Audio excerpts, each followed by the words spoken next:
Torah is everywhere, right? There's this idea every 4 steps you take in Israel, you get like all this wisdom and all this Torah. But you have to be able to hear it, right? Somebody has to be able to tell it to you. Or sometimes you think about it. But either way, there's this local guy in Petah Tikva. And I see him all the time on the buses. I don't even know his name, but he's must be in his 50s, maybe 60s. Every time I see him, if he's always telling people little shtickle, little Torahs. He's always talking Torah. Not deep Torah, not necessarily deep or complex, but just for example, I ran him to the bus stop today, and he started to tell me the first Mishnah in from the Talmud, and he was doing a Balpeh. He didn't have a Mishnah or a Gemara with him,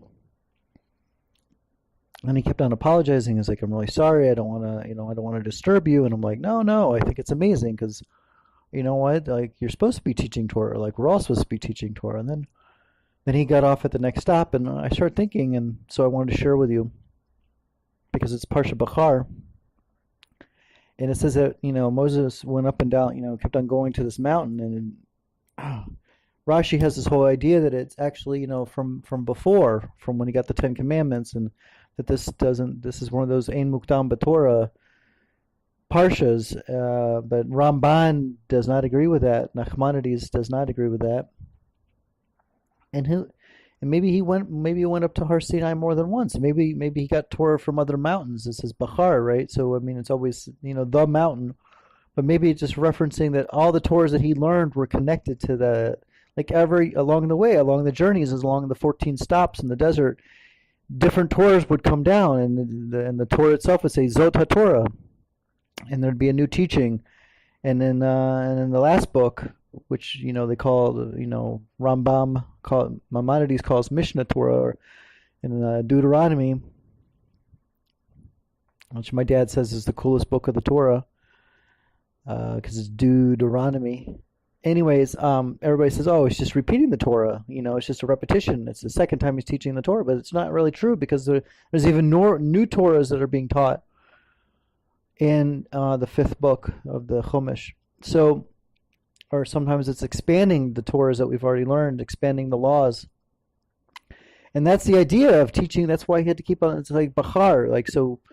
He, what God has explained us in a way is sharing with us that maybe okay, so you could have it that they didn't, that you could have it that it actually is in chronological order, and that the Torah that he's teaching BeHar is connected to the time.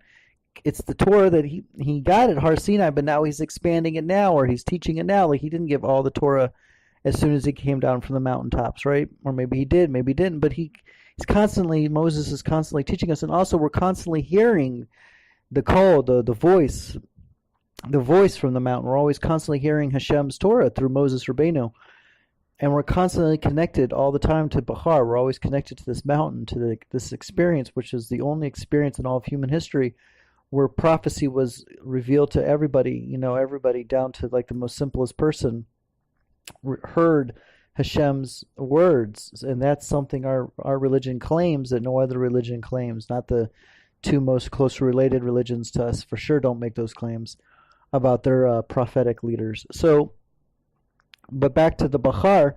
So this guy, in a way, like by teaching me this little Torah, like he's emulating that idea of that we're always connected to Har Sinai, like.